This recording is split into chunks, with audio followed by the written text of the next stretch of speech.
All right. Good morning, everybody. Second week of February. I know next week everybody's starting to get ready for that. I don't know that day that starts with a V. I don't know. It just means closer to spring training for me. So that's all I'm focused on. But I know everybody's got to do that Super Bowl this weekend. What's your Man, thoughts go on that? Philly. Go Okay. Philly. Hey, man, I'm down with the Eagles, man. We flying high. I'm going to go with the referees because nobody ever supports them. So that's going to be my pick for the Super Bowl. All right. So somebody's got to give the Zebras a little bit of support. So that's where I'm going. Yeah, I know. They run the game. Exactly. And I shared with you, there's supposedly already a leak of what the final score is going to be. So let's see if that happens.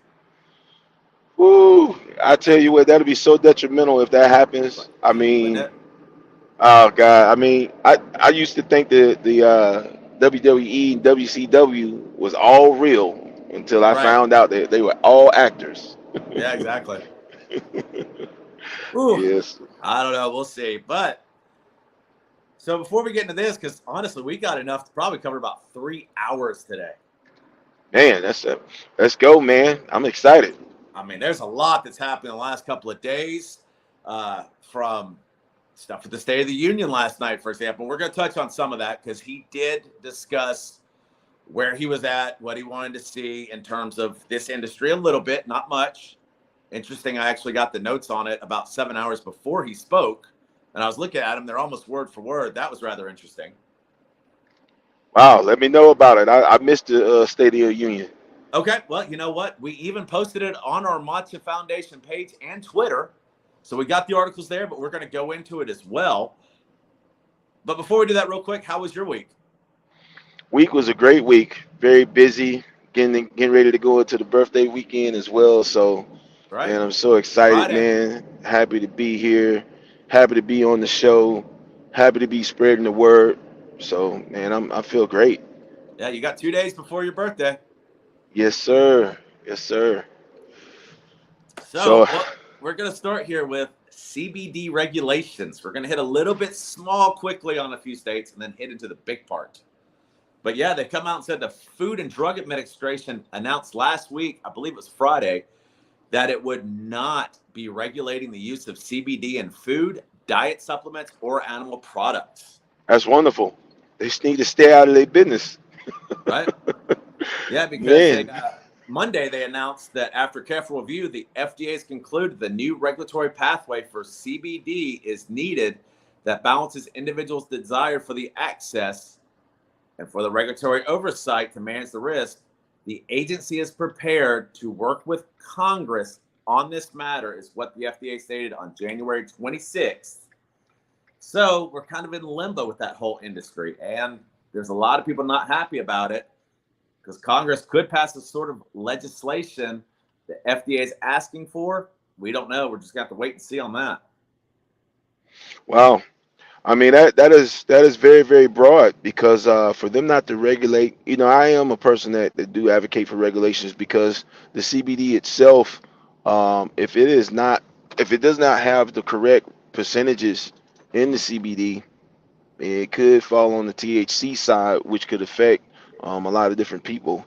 So that one right there, I don't, I, it's embraced in a certain way. Then it's like, well, what's up with that? You know, because the regulations are needed. No, absolutely they are. And just for a real quick story, for example, and I won't name the institution, I know we've talked about it before, but the CBD store near me, when their bank found out that they were in this business, even though the CBD stores are legal in Georgia, they did not want them to be part of their bank anymore on the business end. But when he threatened to pull his personal bank account as well, then they wanted to work with him. Well, I'm sure he had enough in that personal account to say, "Hey, hold up." I'm sure. So, big shout out to him for being able to control the narrative on that end. That means he was well established, Yep. and as a customer, he was worthy because the amount of money that he was about to pull from that bank would have changed the amount of loans that they could have given out to people. So, big Right. shout outs to him for being a success, individually and collectively as a business. And with you bringing that up, actually, it brings up a great point. So when you're looking at into this business, because of, as you stated, the money for other things with the bank, the loans and whatnot. Do your research on these financial institutions and how much you could actually affect their business aside from what you're including in their business. Absolutely. Absolutely. And I think, just to add on to that, we got to still mention again about safe banking, how Yes, important that it is. And for anyone that could do anything about safe banking, talk about it, be about it. If you're in the banking industry, see if there's a way that you can give us some insight how we can bring it in to the fold. I think the biggest obstacle and hurdle is that cannabis is a Schedule One. So that right. just makes it a true challenge within itself, and we got to continue to lobby and push to get that changed. Well, one thing that's really interesting, and again, I can put this site once again back up on our page today just to help people out. For example, here in Georgia, John Ossoff, he is for 8 of the 9, I do believe, regulations on CBD and cannabis and whatnot. The one that he is against is the banking end, actually. John Ossoff. Yes, he is against the banking regulations on it. Wow, that's crazy, man. Shed some Isn't more it? light on that. Yeah, like I said, I've got the article. I'll try to pull some of that up in just a moment, and but we'll also put it on our Facebook page today because I've got a breakdown from the governor to the representatives all the way to the Senate of what each one stands for in Georgia alone. I will do some research today and tomorrow and try to, filter that through other states so that we can share that info because it's very important. As we stated before, and when we get to the State of the Union, which I'm sure a lot of people watched last night, there is and has been for a long time in political ends too much of this side, that side, back and forth. But when it comes to the cannabis, there's still that kind of back and forth because if you take 9 different things, they don't agree on all 9. But as a whole in Georgia, as we stated before, the Democratic side does support federal legalization. Republicans don't because they believe that it should be on the state level, i.e., many other things that we've discussed. So that's a quick breakdown on that, and I'll share that information more later. But there's something interesting in California, interstate commerce. Right now, the California Department of Cannabis Control is asking the state attorney to answer. What they want is they want interstate commerce because of the legalities of all the other states around California and want to be able to travel back and forth between state lines.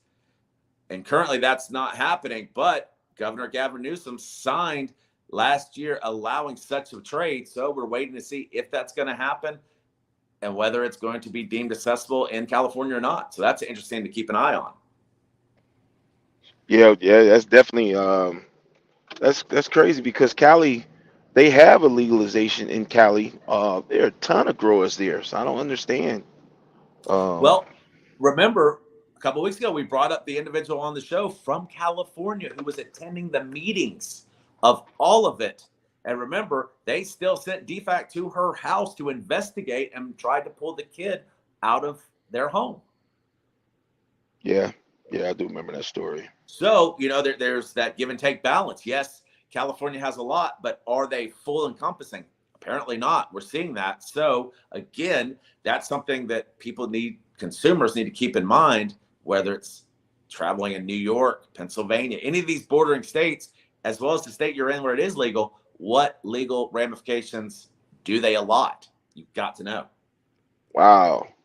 And then you know what? That goes back to the conversation about the Catch 22 Yes. with a lot of the states. They make it sound like everything is good, but it's not. Right. Wow, that's deep. More smoke and mirrors, huh? It is. It is. That's real scary. It is. Now, here is some good news as we start to build towards what we're going to talk about more in terms of the government, federal, whatnot. Rescheduling.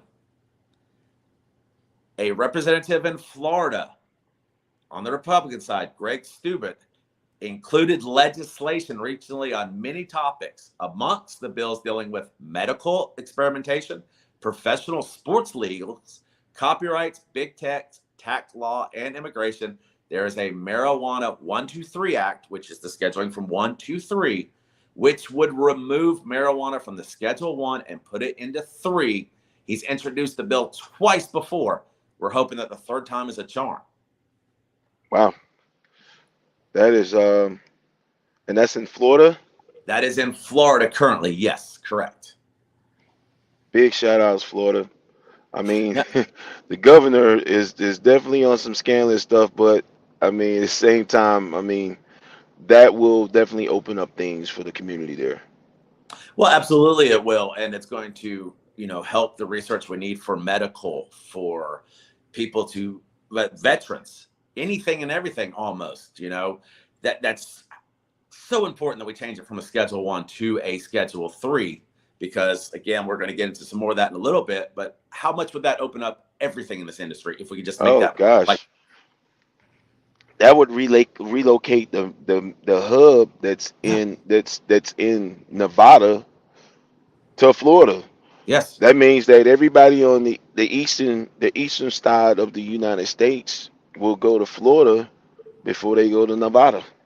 your tourism goes up, your and remember too, their tax is different in Florida. They have the sales tax, not income tax. Absolutely. So how many companies would move there? Wow. Yeah. How about that one? That that is a great discussion, Nate. We definitely need to talk about that more. And Florida is a neighboring state, so it's Yes, it's right there, hop, skip, and a jump away. I could be there in 6 hours. 6 hours, yes, Yeah. sir. Yes, right. So You're I need some beach time. the closest beach might be Jacksonville, Well, or maybe Pensacola. well, the closest beach for me is actually a man-made beach, and you really don't want to go there. But anyways, Not in the Sunshine State. no, no, no, you're right. So I'm game for that. So the Oh next yeah. thing I wanted to discuss was, I know you know about this. A lot of people had federal gun ban, and I don't Okay. mean banning people from guns. We're talking about people, for example, who carry a medicinal card, not allowed to carry a weapon as well. That's big, Nate. That right there is a setback and a violation of your constitutional rights, without question. Well, it is. But that's where the key comes in. A federal judge in Oklahoma has ruled the federal law prohibiting people who use it from owning firearms is unconstitutional. The latest challenge to the firearms regulation after conservative deemed U.S. Supreme Court is setting new standards and reviewing the gun laws. You already know that right to bear arms. It ain't going nowhere. It's the Second Amendment. Well, to the point as we go into this more, there's not a law. Now, yes, there is a law, for example, of someone who goes into a bar and is drinking alcohol. It doesn't matter if you are on the side of a police officer or have your documentation to be able to carry a firearm. You cannot have it in the bar while drinking. And I agree with that. I understand that. But there is no other law that says because you drank yesterday, you can't own one today. That's basically what they're saying with the marijuana. If you use it all, you cannot own one. That's what they're stating right now.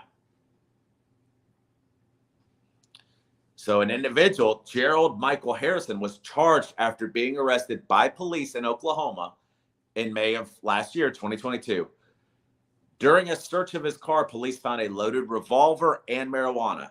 Harrison told police he had been on his way to work at a medical dispensary, but did not have a state-issued medical marijuana card. His lawyers argued the portion of the federal firearm law focused on drug users or addicts was not consistent with historical tradition of firearm regulation, echoing the Supreme Court ruling last year in New York as the Rifle and Pistol Association versus Bruin that set standards for interpreting the Second Amendment. Now, me personally, when I look at this, I don't like the way the lawyer stated it because he said that focused on drug users or addicts. This individual was working, going to a dispensary, and they're saying that he can't have the gun. Now, how much of an issue is that? That's huge because they can run up in that dispensary all day. Any products in that dispensary is a huge asset. Correct. Addicts that use, um, definitely, without question, that's a place where they're not safe. No, agreed. But the way I look at it with the lawyer is almost trying to state that this Gerald Harrison, like other people, is an addict or a user. Well, maybe he's got a medical card. Maybe it's for a condition. Doesn't mean that he's an addict. He could be doing everything proper and legal and still not have his right to bear arms. Yeah, Nate, that is I'm blown about that. But I think for the most part, but what you gotta look at is what you gotta look at is first with a gun and drugs never ever went together. So that Right. possession charge really goes back to just dealing with people who may sell on the in the street market, and those individuals are definitely in harm's way, without question. No, absolutely. Because the U.S. District Judge, Patrick Ryrick, agreed with Harrison's lawyer, ruling status of a user justifies stripping him of his fundamental right to possess a firearm is not constitutionally permissible means of disarming Harrison. And that's what the district judge stated.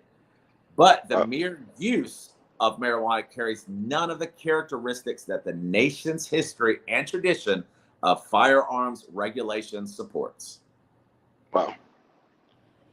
Yeah, that one's sticky, and it's just because the history of guns and drugs, they just don't go together. So you have to get a special permit Right. if you're an employee of a dispensary to carry a firearm. I don't care how you put it.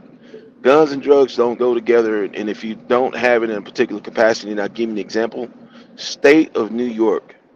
State of New York is a state where I don't care who you are, the be able to be a civilian in the state of New York to carry a firearm, you have to work at a check cashing location, pawn shop, jewelry store, and you only can carry in those locations. That means that once you leave that location, it has to go in a locked box. Your home address has to be registered as well.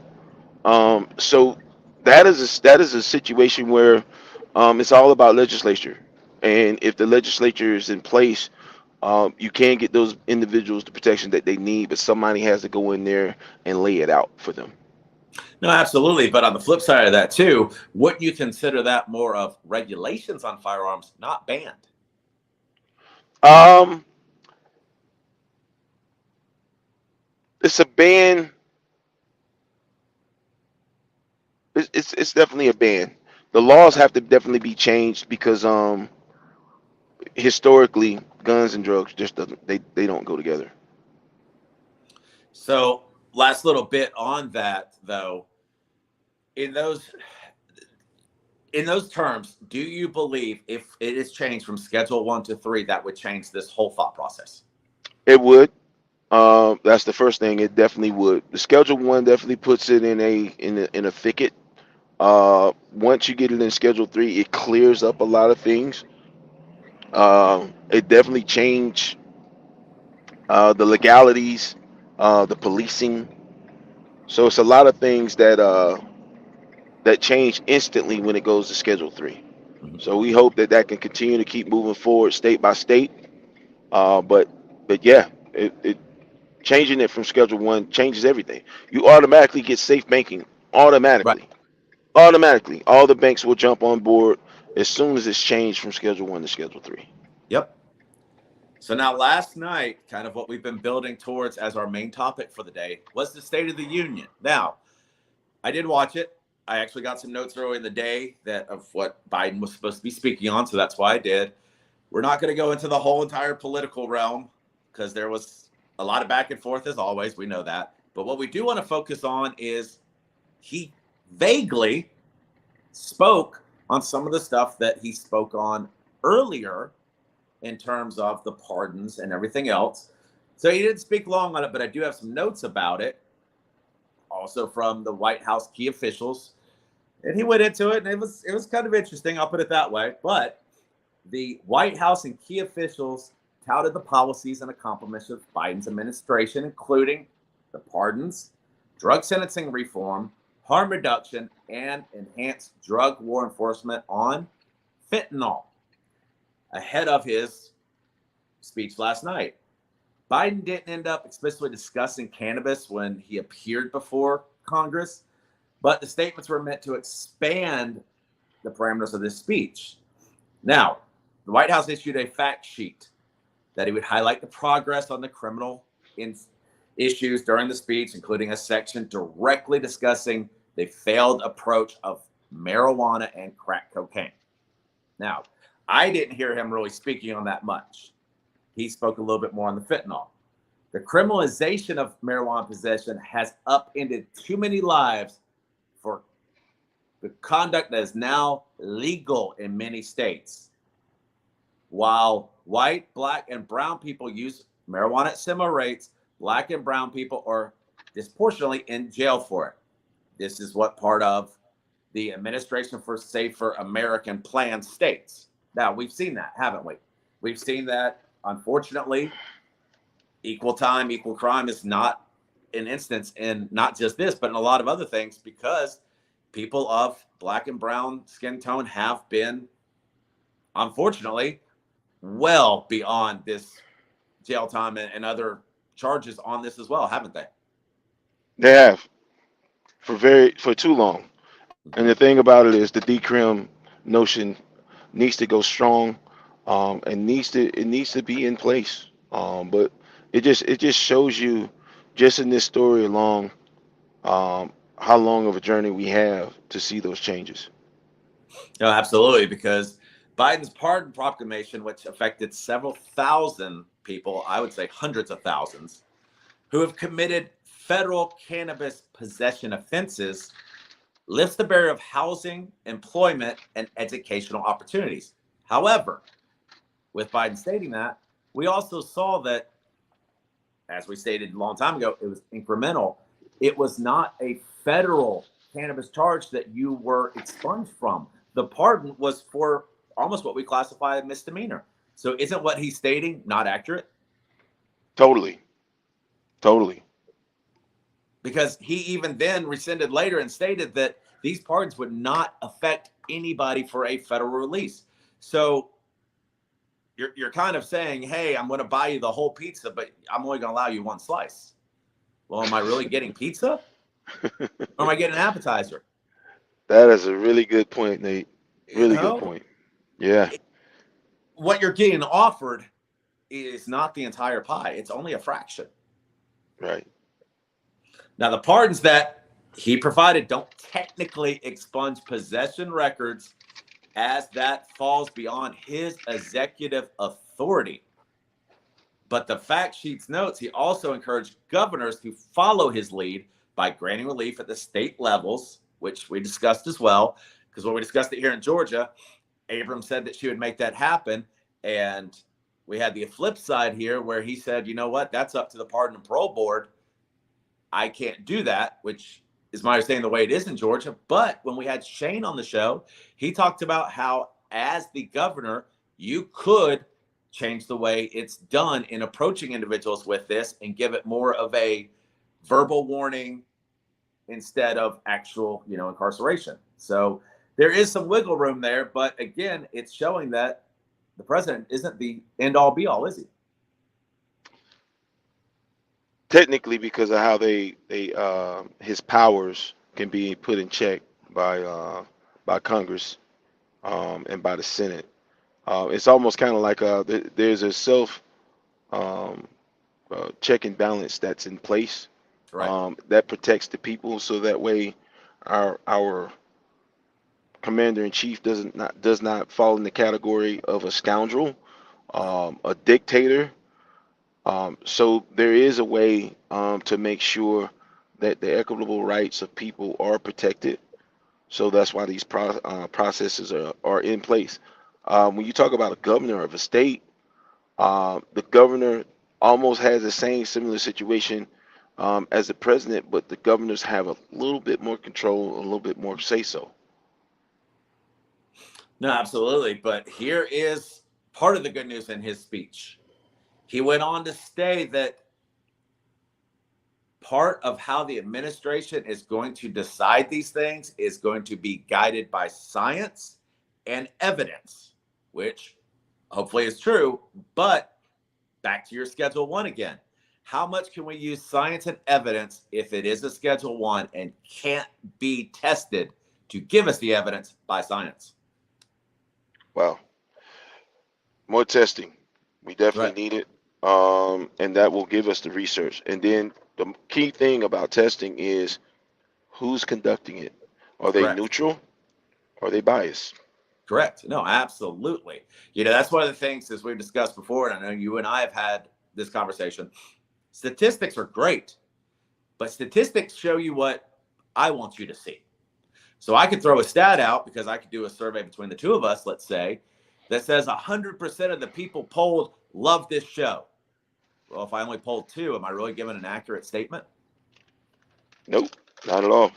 Go back to Family Feud. Remember how they always said of the people surveyed, what were the top 5 answers? Well, did they survey 10, 10,000, or 10 million? They never tell you that. They never tell you that. And that's how they control the narrative. Correct. But one thing that Biden did say, planned initially, he calls on Congress to end once and for all racially discriminatory sentencing disparity between crack cocaine, powder cocaine, and these offenses.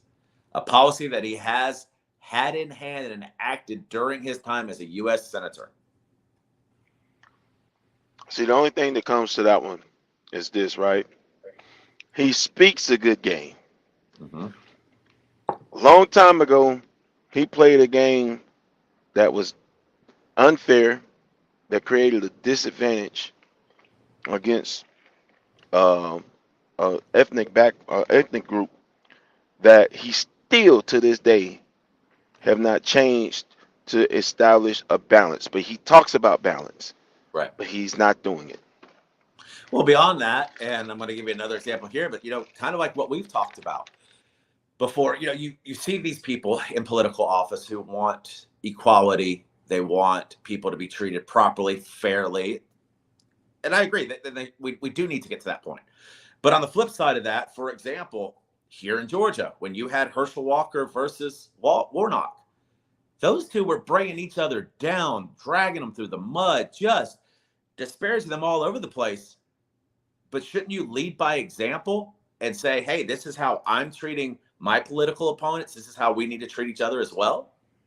Well, I can tell you that I learned in politics and American history that mudslinging is very applicable in elections. Yes, it is, unfortunately. And with that being said, there is no respect intended. All Yeah, low blows count. you're right. No, unfortunately. But here is some good news, too. Yesterday, Tuesday, the administration is working to expand access to the opiate overdose reversal. They want to get rid of what they call an X waiver that has limited healthcare providers access to prescription medications meant to combat the opiate use disorder, because we know it's huge. But again, wouldn't cannabis help with that? Because we've seen in states where it's legal, opiates have dropped by huge percentage numbers. And the White House is also touting increased enforcement and scheduling action as it relates to fentanyl. I got a question, Nate. Yeah. How did Big Pharma get the opioids that they legally sell, and it's on a Schedule 1, but they have safe banking? I don't know. I can't give you that 100% true answer, but my thought is money in pockets. Money and the power. That's all I could come up with. Because it's been detailed multiple times, the high record of seizures that opiates are causing.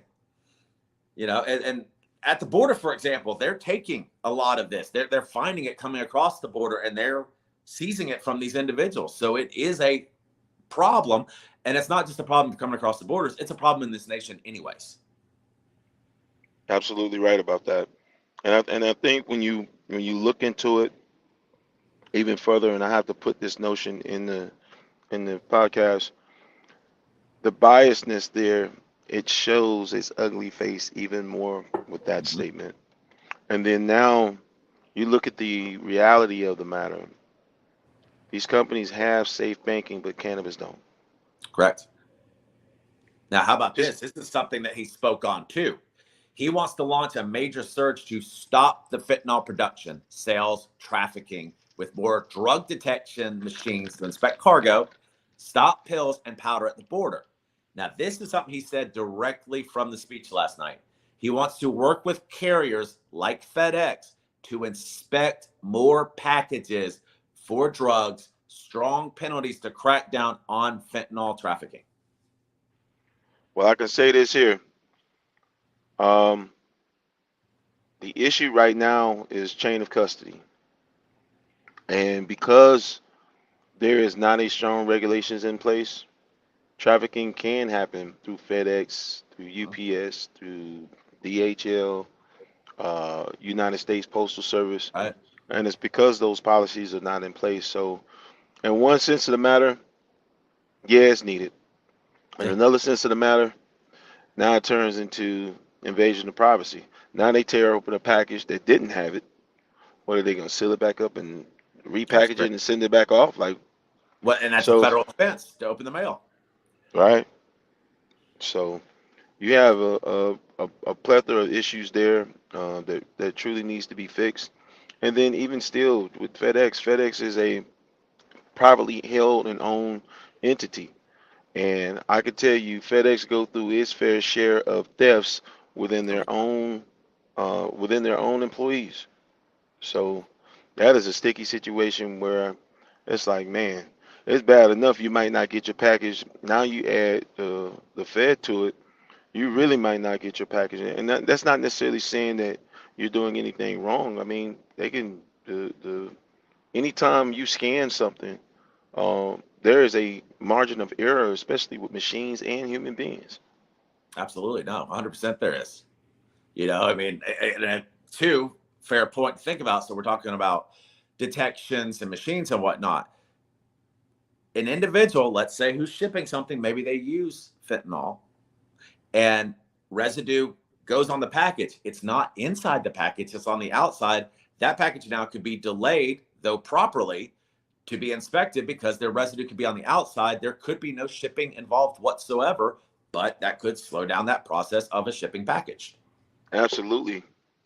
That's kind of similar to if you have a green thumb and you do garden work at your home, Mm-hmm. and you may have fertilizer remnants on your shoes. Right.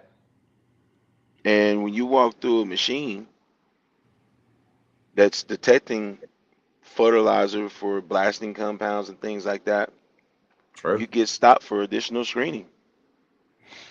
They do a sample on your shoe, it shows fertilizer. Right. Now you get pulled into a room to ask some questions.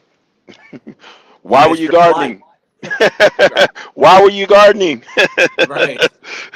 So I mean, it's wild, man. It's just so many things that are going on. I wish there was a clear-cut way to make everybody happy on this, but it's going to create some serious inconveniences.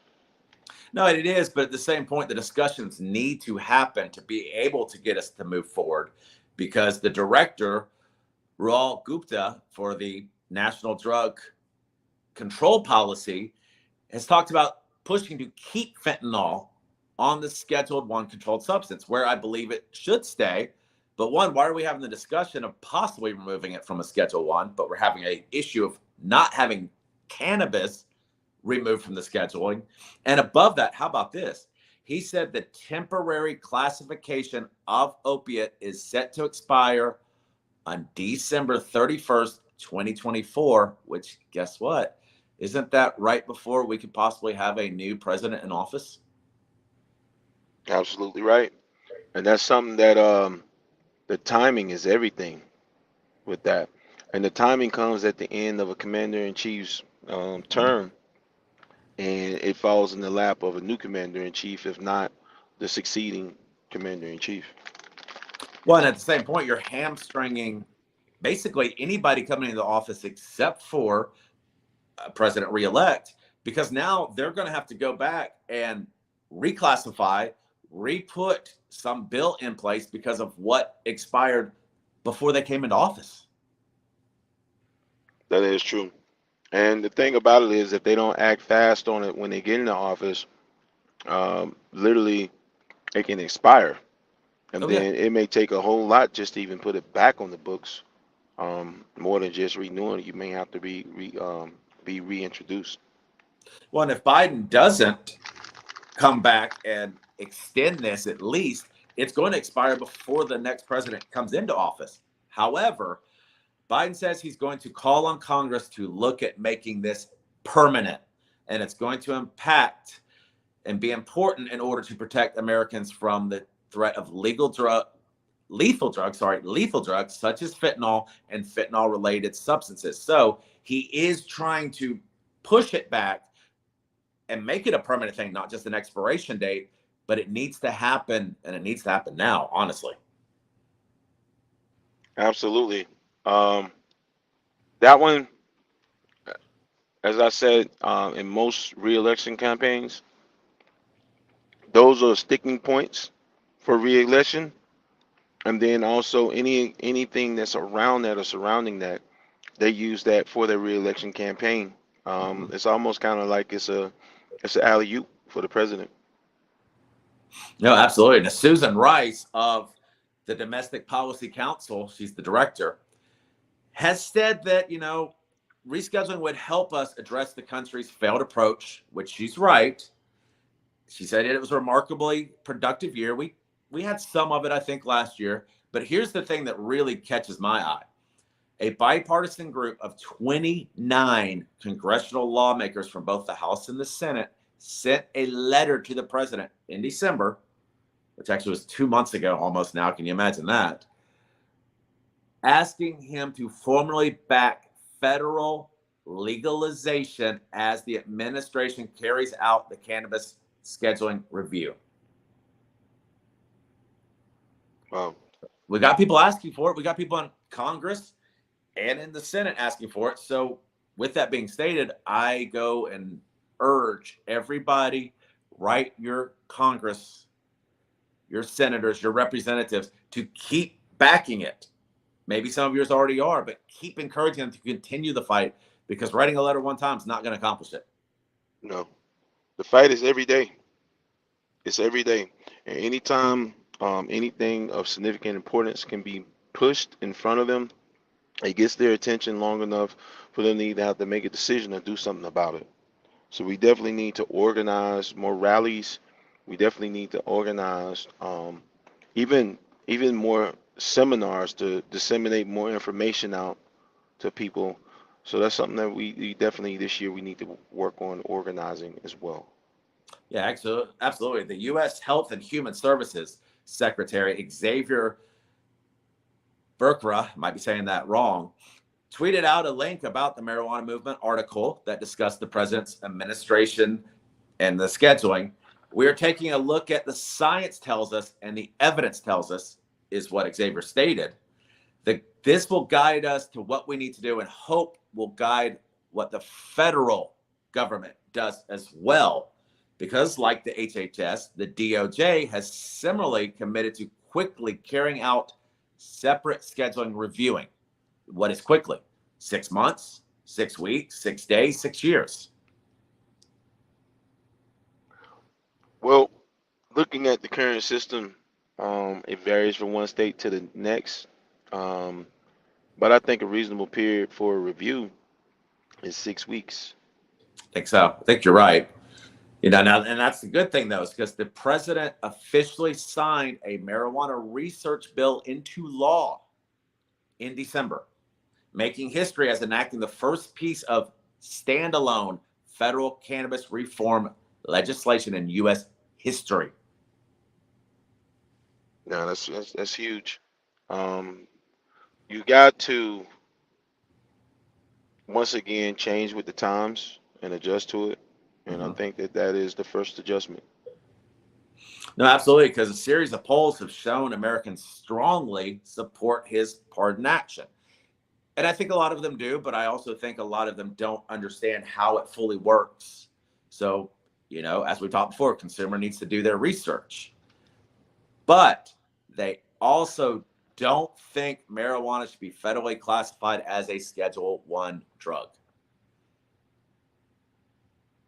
Definitely So, shouldn't be. Yes, we all know that. no, absolutely. But it goes back to the fact of as a whole, not individuals, as a whole, are our representation listening to the people that are electing them? No, that's Right. for sure. So that's Yeah. where that comes. And I'm gonna quote something that Biden stated over and over and over again last night. Yes, you've done a lot to this point to begin at least the discussion of what we need to do, how we can need to fix this problem. But Biden, as you stated many times in your speech last night, I say finish the job. So keep it going. Finish the job that you've started, please. Say it again. Finish that job you started, Biden. And not just that, let's trickle it down to the representatives. Finish the job that was started. We, as a nation, need it and want it, asking for it, honestly, demanding it. You heard it right here from Nate.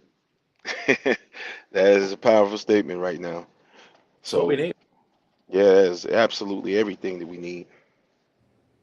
No, and in Washington, which is part of course, all of that, underneath House Speaker Kevin McCarthy, sweeping changes to Washington, D.C.'s medical cannabis regulations are heading to Capitol Hill for federal lawmakers' final approval this month. Voters in the nation's capital legalized adult use and possession of it in 2014, but as we stated, there is no recreational industry per se. If you remember, what did we say a while ago? They can't exchange money for it. You have to get it, i.e., example, available as a free gift when you purchase a poster, t shirt, or other items. Yeah, that's that gifting. Is that in That's in Maryland? DC. Yeah, DC, well, Maryland, yeah. yep, correct. Legal cannabisation is currently available from one of the city's 7 medical dispensaries, which face competition from larger, unregulated gray markets. Under an emergency legislation that just happened, they approved the DC City Council last summer.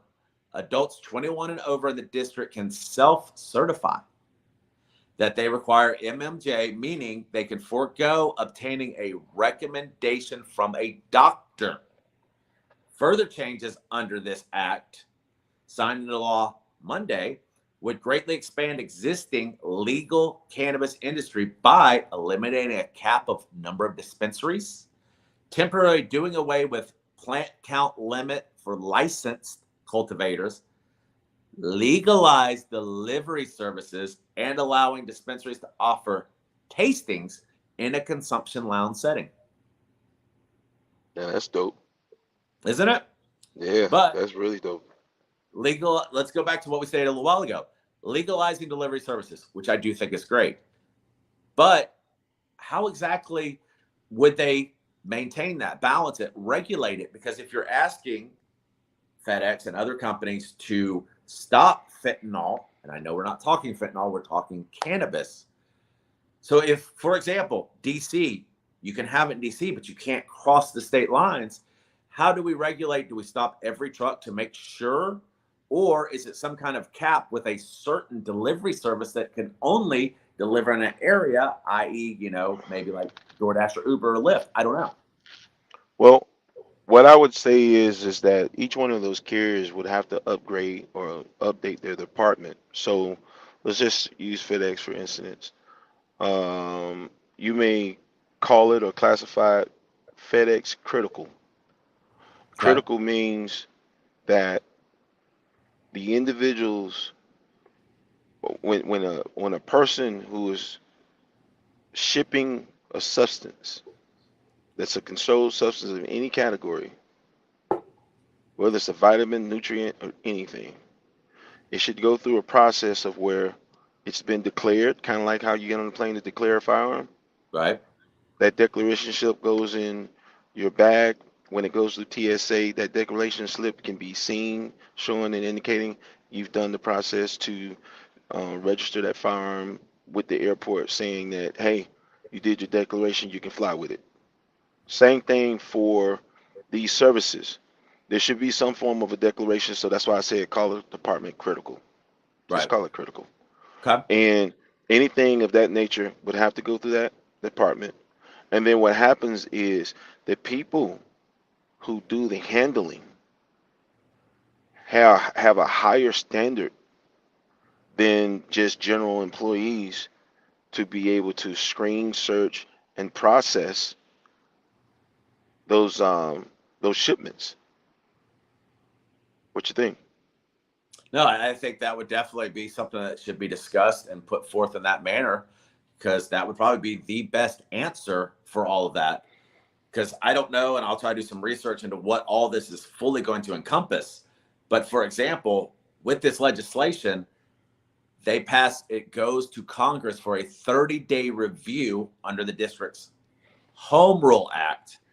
So that means that the House and all have until early March to reject DC's attempt to create a de facto adult use industry in the district, as well as expunge previous offenses. Now, DC's cannabis industry expansion would go into effect March 8th if Congress does not intervene, according to NORML, which was the National Organization of Reform of Marijuana Laws. The district lawmakers also approved an expungement bill that would wipe away any marijuana related charges that since been eliminated from the laws under legalization by January 1st of 2025. And if Congress does not act, the expungement law would take effect March 16th. Congress, sit down, close the doors, drink some more coffee. How about this? Let's lock down Congress. Woo! Hey, be careful what you say, Nate. Right? I don't mean that in a violent way. I'm just saying, why don't you take a sabbatical? Let's take a Yeah, 20-day yeah. sabbatical, clear your heads, enjoy the beach. I've heard that Florida has a lot of interesting beach areas, as you know, we discussed a little while ago. So, hey, Congress, this is an open invite. I'd be happy to go. Let's go have some hot cocoa on the beach and discuss things. Hey, I wouldn't mind. how about we take up a collection and send some vacation vouchers to Right? everybody in Congress that will extend all the way from now till April. That works for me. I Hey, know, hey, how right? about this? We can let them come off sabbatical on 420. There you go. There you go. Perfect day. Day to Right? celebrate. Absolutely. Yes. More the reason to celebrate. So we're not going to get into a bunch of the other stories that we have, but there is one that I got yesterday that I think is very, very interesting that I want to touch on the last little bit. And this individual, I do believe, yes, has a book that is on the Forbes list. Okay. So Dr. Annabelle Morgan is the founder and chief science officer of Malaysia Medical, a brand dedicated to producing the highest quality CBD and educating the world in its medical applications. So maybe this individual actually needs to go in front of Congress. I think that would be a great start. So a little background here. Annabelle received her bachelor's in biology from Eastern Kentucky University and began graduate studies at Georgetown in neuroscience, ultimately earning a PhD in cell and developmental biology from Vanderbilt. Now, in 2016, Annabelle gave birth to her son. At just 2 days old, her son began suffering severe seizures and required neurosurgery, which ultimately rescinded 38% of his brain. Mm. Doctors predicted a future of limited speech, movement, and uncertainty. And the medications required for his recovery left him in a permanent haze.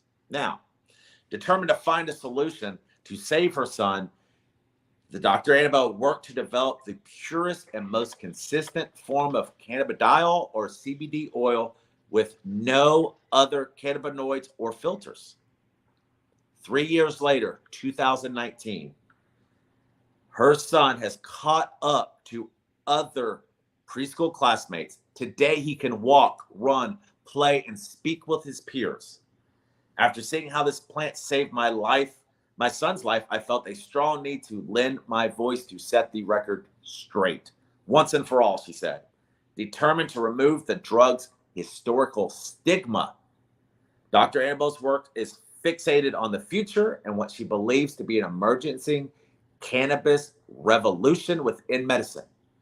My work doesn't look back, it looks forward toward the potential of prescribed medicines for cannabis or transitioning biology and increasing dialogue between holistic care and modern treatment. And she has a book, as I stated, on the Forbes list entitled Mighty Flower. Now let's feature that on our IG page. She sounds so tremendous as a person. It would be great if we can get her on the show. Yeah, She definitely absolutely. is. She just this alone shows that she is a pioneer in the industry. This is groundbreaking. This is historic. And the story needs to be put out there even more. 100%. Like I said, this is something that I happened to stumble across last night around midnight, roughly. And not only is this a parent's determination, this is a doctor who has literally shown evidence and proof of what this, I don't want to say drug, I'm going to say plant, what this plant can do to help someone.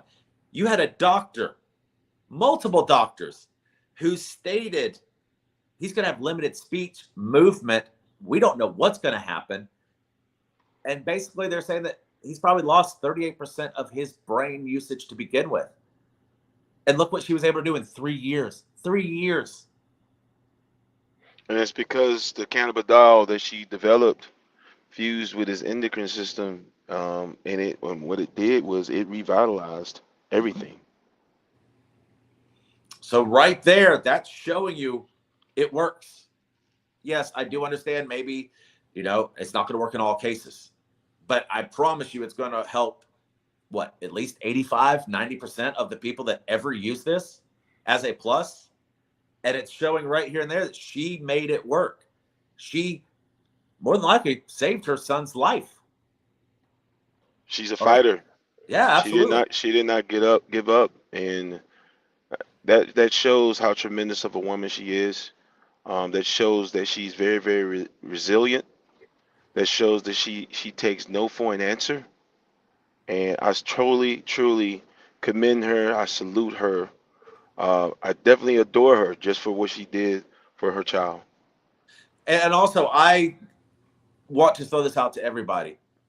If you have a doctor that tells you no, get a second, third opinion. Because what if this lady, who is a doctor, stopped at what these doctors had said and didn't continue to do her research, do what she felt was best for her son? Her son wouldn't be where he's at right now. It was her fight and her human spirit and her knowledge of, I'm not giving up. I'm going to keep going. Well, Nate, the one thing that I want you to understand about doctors, a great majority of them are in practice or practicing medicine, Correct. which means they don't know what they're doing. You go to the doctor, outside it says practice of Dr. John Smith or whatever. Yeah. And what that tells you is that for the ones that know, they know. The Absolutely. ones who went to med school, and I don't want to shame or disrespect any doctor or No. practitioner, but if you went and memorized everything that you needed to do to pass the MCAT, Right. not learned it, but Right. memorized, Correct. do you actually know what you're diagnosing when you're looking at it? If you memorized everything that you need to do instead of learned it. And that's a very key point that I'm putting out there, because that's something that I don't like, and especially when people find themselves in this circumstance. Everybody has a unique circumstance, and you got somebody telling them in practice, but then they don't know, and they didn't take time to do further research and look at things, and even go a step further to have a discussion with other constituents to compare, and just discuss, to take it even a step further, because you just want to check. You don't care about that life. You don't want to change that life. You don't want to either preserve that life or make that life better. Everybody deserves quality of life. Everyone. Well, absolutely. And as a patient, as an individual, remember they are formulating educated guesses for the most part on the information that you give. So if you're not giving them the full what your problems is, what your symptoms are, they can only go off of what you're sharing. Absolutely. Absolutely. So keep that in mind when you go to the doctors, please. And like we stated last week or so, if you are a user, explain that because that can affect your recovery. That can affect anesthesia. If you need surgery, they have the HIPAA oath. They can't hold that against you. You need to be forth honest with them to make sure that the proper treatments and proper diagnosis is given to you. One other thing to add to that, Nate. What about the doctors who are still biased to cannabis because No, of I the agree. taboos from their rearing, from from society's understanding of it, and the stigma that comes along with it? Just by disclosing that you do can change how that doctor even handles you That's true. and provide in-service treatment. So still be careful. Have a Agreed. discussion with your doctor. Know who your doctor is. Know what their capabilities are, and you make your decisions then after that visit. You ask that doctor every question that you can possibly Yes. answer within your inclination. And then if there's something else, then what you do is you go and talk to somebody about what this doctor has said to you in a response. And then in your follow-up appointment, if you go back with other things that still don't sit well with you about that doctor, you change your doctor. Yes. Absolutely. You And have that right to change. and I'm asking everyone to take those steps. Don't just be quiet and just take that doctor verbatim for what he's saying, he or she, because there are some women doctors out there that are phenomenal as well. Absolutely. But at the same time, we do not want to take anyone for granted because some of these people don't know and don't care. And that part is what's scary. Yep. So I want to close off with one quick thing. We talked last week about Missouri. Missouri opening up, right? So Okay. the medical cannabis dispensaries in Missouri sold more than 12.6 million worth of marijuana products during the opening weekend of the adult use sales, according to the state industry trade associations. Ooh-wee, boy, they own it. Boy, they is on it. Sounds like they on the way to a $500 million year. Yep. February 3rd, the first day, the outlet sold 5 million in one day. We got it going on, man. That sounds great. A lot of jobs and opportunities that came along with that, and it definitely sounds like some businesses profited. Well, and speaking of what you said about the jobs, February 3rd, they issued 207 comprehensive retail licenses, 72 comprehensive infused products manufacturing permits, and 56 cultivation licenses. So that right there shows you they've increased the job market in that state Oh, enormously. absolutely. Each one of those sectors got anywhere from 3 to 5 employees per shift. Some of those looking at 2 shifts a day. Um, Good Lord. Thousands is it's over 1,000 jobs in that market. That's wonderful. Absolutely. Yep, absolutely. And, unfortunately, we are up against the hour. I've still got probably, geez, 6 more pages worth of notes. I knew I wouldn't get over it all today unless, want to sit here till about 4 p.m. But we still got a lot more because I'm telling you, this week was huge in this business. Absolutely. And the most important thing for everybody that's listening, tune in to us next week because we're going to still keep bringing the word, spreading the word, talking about the news and how you can fit yourself in on what's going on in the cannabis industry. So please follow us up. Check us out again. Follow me Yep. on Big Boy Sam on IG with 2 M's. Follow me, Sammy Mumphrey, on LinkedIn as well. Nate, let them know. Oh, absolutely. And I've got notes still from Georgia, Kentucky, and Florida that we didn't even touch. We'll have more next week. Also, keep in mind on our Twitter page, on our Matcha Foundation page here on Facebook, we share these articles every day. So these particular ones, we're going to try to hold till next week, but we've got information out there. If there's, again, a subject, a topic you want us to discuss, we will do our best to get the research, the information, share it with you. We value your feedback, your inclusion in this, because you guys help us make this what it is. You guys reach out to me, connect on Instagram, on Twitter, DJNQ75. Also, like I said, on our Facebook for Matcha and the Twitter and our IG as well. Guys, have a safe, wonderful weekend. Enjoy that Super Bowl. Next week, I know some of you are going to be having dates on the 14th, but join us on the 15th. We've got another great show. As you see, I guess I don't have much more work to do because I've already got the notes set up, right? All right, let's go, man. But guys, we look forward to seeing you again next Wednesday. Everybody enjoy. Stay safe out there. Teach one, reach one, and we'll see you next week. Peace.